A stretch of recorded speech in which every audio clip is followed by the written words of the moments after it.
Good morning. Rocky top retreat থেকে আমরা এবার স্টার্ট করব। তো দুটো গাড়ি মোটামুটি প্যাকড, একটু গ্লাসগুলো ক্লিন করা হয়ে গেছে। এবার আমরা বেরোবো। ওই যে ওখানে দুই মূর্তি ঘোরাফেরা করছে, আর কে কার পেছনে কখন কিরমভাবে লাগবে সেটা বোঝার চেষ্টা করছে। আস্তে আস্তে এগোতে থাকবো আর তোমাদের গ্লিমসেস দিতে থাকবো, দেখতে থাকবো। অডিওটা যে আসেনি সেটা সম্পূর্ণ আমার ভুলে। তো ওনারা যেটা বললেন, ওনাদের মোটো হচ্ছে come as a guest and live as a friend.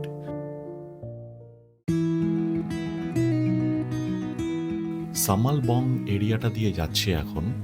সেই স্টার্ট করতে করতে 6:50 হয়েই গেল। প্ল্যান করেছিলাম 6টার সময় বেরোবো, কি আর করা। তোমরা দেখতে থাকো একটা ক্লাউডি মর্নিংয়ে হিল ড্রাইভের গ্লিমসেসগুলো।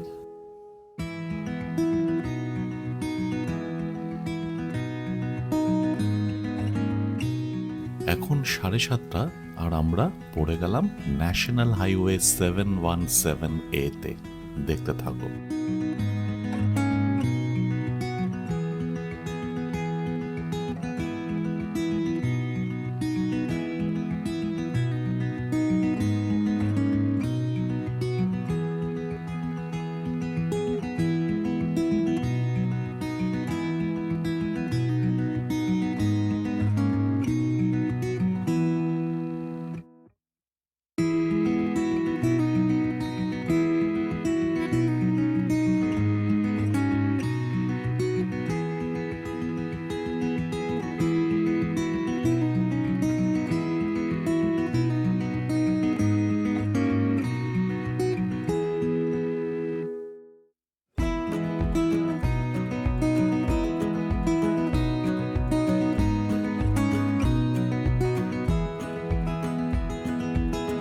এখন বাজে হচ্ছে 8টা।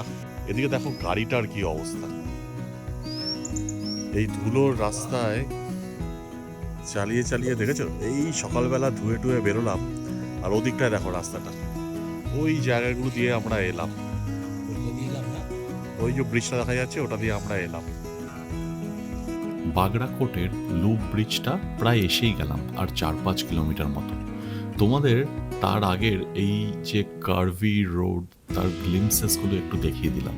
দারুণ বানিয়েছে কিন্তু। হ্যাঁ, তোমরা যেমন দেখলে কিছু কিছু আন্ডার কনস্ট্রাকশন পার্ট আছে।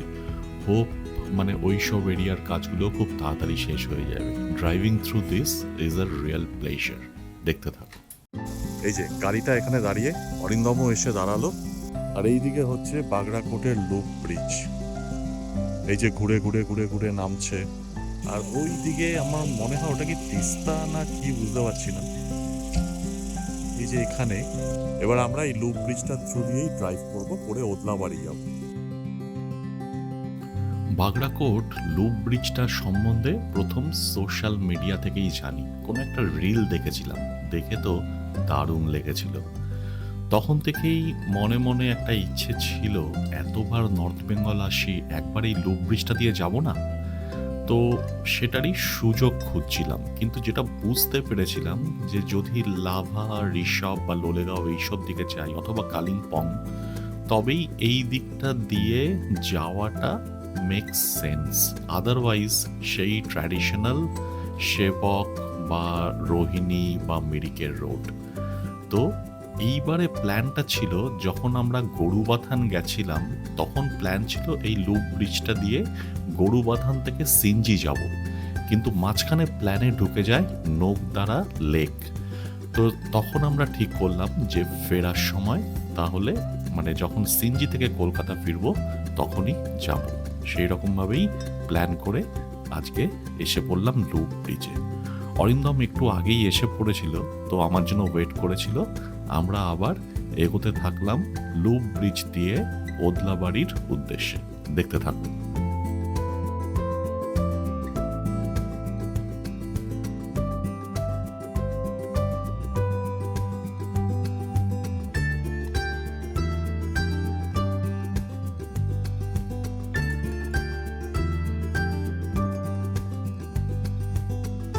এই যে এখানে লুপ ব্রিজের সামনে আমরা দাঁড়িয়ে, দুটো গাড়ি দাঁড়িয়ে, ছোটো মামা, অরিন্দম আর গৌতম মামা তিনজনই এখানে দাঁড়িয়ে চিন্তা ভাবনা করছে এখানে ব্রেকফাস্টটা করবে কিনা। কারণ ওই হোমস্টে থেকে ব্রেকফাস্ট প্যাক করে দিয়েছে। তো এটা ডাইরেক্টলি তিস্তা না, বাট তিস্তারই একটা ট্রিবিউটারি, এখান থেকে বেরিয়েছে। মানে এখন যেহেতু একটু হেজ আছে, হয়তো অতটা বোঝা যাচ্ছে না। চলো আমরা এবার আস্তে আস্তে এগোতে থাকি, তোমাদের গ্লিমসেস দেখাতে থাকবো। বাগড়াকোট লুপ ব্রিজ থেকে নামার পর ওদলাবাড়ি যাওয়ার যে রাস্তাটা মানে NH-17, সেটা যাওয়ার আগে একটা রেল লাইনের ওপর দিয়ে একটা ফ্লাইওভার ক্রস করতে হয়। তো আমরা দেখলাম সেই ফ্লাইওভারটা বন্ধ করা আছে। তো লোকাল লোকেদের যখন জিজ্ঞেস করলাম, ওরা তখন এই গ্রামের রাস্তায় ঢুকিয়ে দিল। মানে রাস্তাটা একদমই কাঁচা, প্রথমে চা বাগানের ভেতর দিয়ে, তারপরে ধান ক্ষেতের ভেতর দিয়ে, এইসব করে টোরে একটা জায়গায় রেলওয়ে ট্র্যাকের তলা দিয়ে আমাদেরকে নিয়ে সোজা তুলে দিল NH-17-এ। NH-17 যেটা সেবককে গুয়াহাটির সঙ্গে কানেক্ট করেছে। তো আমরা উঠে গেলাম NH-17-এ এবং চলতে থাকলাম ওদলাবাড়ি মোড়ের উদ্দেশ্যে। সেখান থেকে রাইট টার্ন নেওয়ার পরে গাজলডোবার দিকে আমরা যাওয়া শুরু করলাম। রাস্তাটা দেখতেই পাচ্ছ, ভীষণ সুন্দর, সরু কিন্তু খুব সুন্দর। একটা সাইডে চায়ের বাগান, মাঝে মাঝে লম্বা লম্বা গাছ, দারুণ লাগছিল। এনজয় করতে করতে আমরা এগোতে থাকলাম। আরেকটু এগোনোর পরে একটা ব্রিক লেন টাইপ অফ এলো। এই রাস্তাগুলো দিয়েই কিন্তু আমরা গরুবাথানে এসছিলাম, কিন্তু তখন রাতে এসছিলাম বলে কিছুই বুঝতে পারিনি। এখন যাওয়ার সময় রাস্তাগুলোকে দারুণ এনজয় করছিলাম। তো আমরা এগোতে থাকলাম, তোমরাও দেখতে থাকো।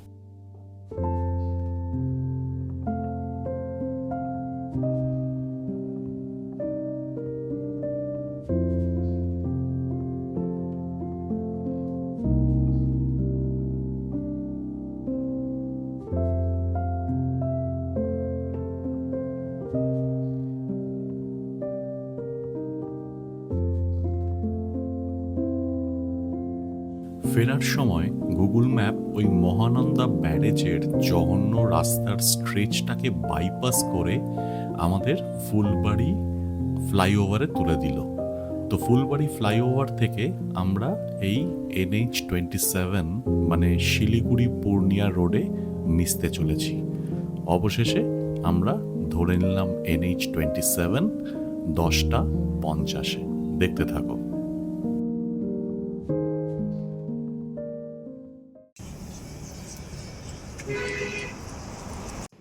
আনারস ব্রেক, আনারস। বাঙালি ধাবা, একটা ছোট্ট চায়ের ব্রেক, তারপরে আবার এগোবো। বাঙালি ধাবা থেকে একটু চা খেয়ে, খুব সুন্দর চা করেছিল, চা খেয়ে ইসলামপুর বাইপাসে ঢুকলাম 12:15। 12:45 কিষানগঞ্জ, ডান দিকে রেলওয়ে স্টেশন। এই যে NH-27 ছাড়ার টাইম চলে এলো। রাস্তাটা সোজা, রাস্তাটা পূর্ণিয়া চলে গেছে। আমরা নিয়ে নিলাম বাঁদিকে সার্ভিস রোড, তারপরে সামনে থেকে বাঁদিকে নিয়ে নেবো ডালখোলা বাইপাস। ওকে, তো এখন টাইম হচ্ছে 1:15, দুপুর 1:15। NH-27 ছেড়ে দিলাম, NH-12 এর জন্য। চলো, সেই মায়াবন রিসর্ট, হ্যাঁ মানে কোথায় গেছিলাম, কার্শিয়াং থেকে ফেরার সময় এখানে খেয়েছিলাম, আবার এখন কালিম্পং থেকে ফেরার সময়ও এখানেই খাচ্ছি। গাড়িগুলো ওই যে ওখানে রাখা আছে। ছোট মামা এখানে বিভিন্ন ছবি তোলার চেষ্টা করছে। এখন বাজে হচ্ছে 3:30। তো দেখা যাক কখন খাবার দেয়, খেয়ে দিয়ে আমরা কখন বেরোতে পারি, কলকাতার দিকে এগোতে পারি, জানাবো। মায়াবনে আমাদের লাঞ্চ হলো, এবার কলকাতার দিকে মানে বাড়ির দিকে যাওয়ার পালা। তো অরিন্দম গেছে একটু জল ভরতে। এখন কটা বাজে? এখন 4:22, মানে ধরো স্টার্ট করতে করতে 4:25, 26, 4:30 হয়ে যাবে। এদিকে বাড়িতে ম্যাপে বলছে যে 7.5 আওয়ার্স। এই 7.5 আওয়ার্স এর মধ্যে কালিয়াচকে 26 মিনিটসের ওয়েটিং। জানি না কি আছে কপালে, 26 মিনিটের কালিয়াচকে ওয়েটিং। তুমি বুঝতে পারছো কি অবস্থা হতে চলেছে। তো যাই হোক, যা হবে তাই নিয়েই চলতে হবে। তো kind of last leg of the journey. এবার আস্তে আস্তে এগোতে থাকি। এখন আপাতত মায়াবনের পার্কিং এ বসে আছি, অরিন্দম জলটা নিয়ে আসুক, জল ভরতে গেছে, তারপরে আমরা স্টার্ট করবো। দেখতে থাকুন। ন্যাশনাল হাইওয়ের এই স্ট্রেচটা একটু দেখো, ট্রাফিকের অবস্থা বুঝতে পারবে। এদিকে লাইন, ডান দিকে লাইন দিয়ে ট্রাক, আর বাঁদিকে টোটো আর বাইক।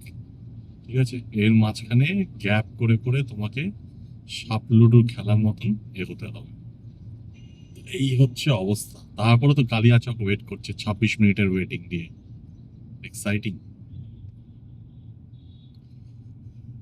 দেখা যাক কতদূর কি থাকে না থাকে এরকম ট্রাফিকের কন্ডিশন। এই যে দেখেছো তো, এই যে বাঁদিক দিয়ে যাবে ট্রাকগুলো, বাঁদিক দিয়ে যে বেরোবে তাতে কিন্তু এরকম একটা করে টোটো এরকম আছে।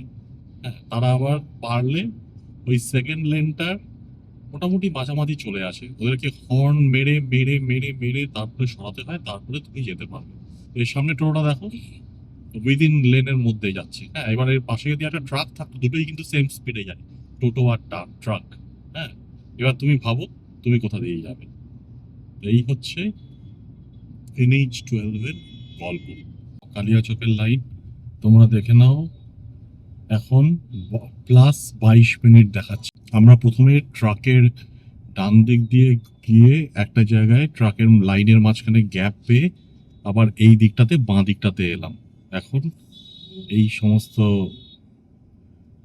এইসব কিছুর মাঝখান দিয়ে গোলে টোলে যতটা যাওয়া যায় সেটা যাওয়ার চেষ্টা করছি। জানি না উল্টো দিকে ঢুকবো কিনা। খুব বাজে অবস্থা।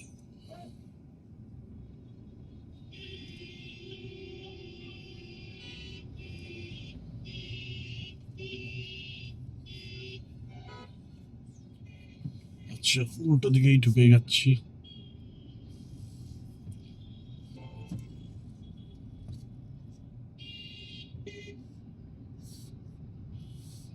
এই কালিয়াচকের এই লাইনের জন্য এখন রাস্তার উল্টো দিকে ঢুকে গেলাম। NH12 guys, NH12 for you. সূর্যটা পারফেক্টলি প্লেসড, শুধু হাইওয়েটা যদি একটু খালি থাকতো, রাস্তায় ওর রিফ্লেকশনটা পড়তো। এইবার একটু খোলা স্ট্রেচ পাওয়া গেছে,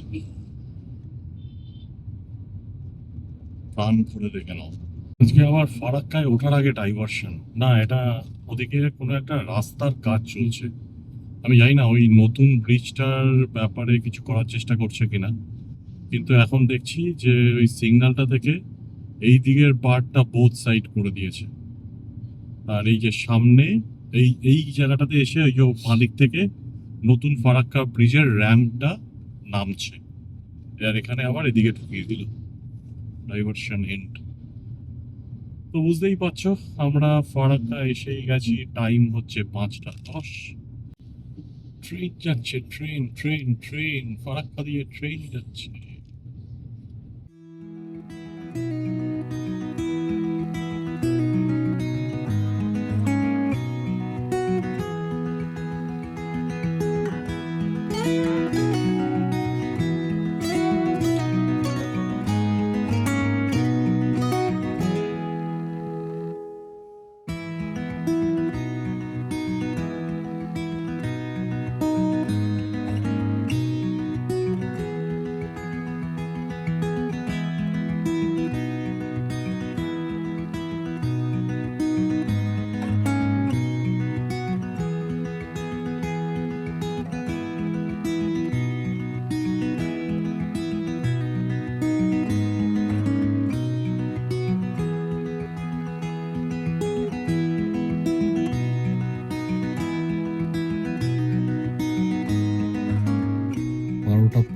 ফাইনালি আমি আমার বাড়িতে গাড়ি পার্ক করলাম। ছোট মামা আর গৌতম মামাকে ডানলপ থেকে একটা ক্যাবে তুলে দিলাম, ওরা চলে যাবে পাটুলি। গৌতম মামা আজকে ছোট মামার বাড়িতেই থাকবে, তারপরে কালকে সকালবেলা বাড়ি চলে যাবে। আর অরিন্দমও পৌঁছে গেছে। তো এই হচ্ছে আপডেট। তো এই ব্লগটা এখানেই শেষ করছি, আর তোমাদের সঙ্গে দেখা হবে পরের কোনো ঘুরতে যাওয়ার গল্প নিয়ে। ভালো থেকো, বাই।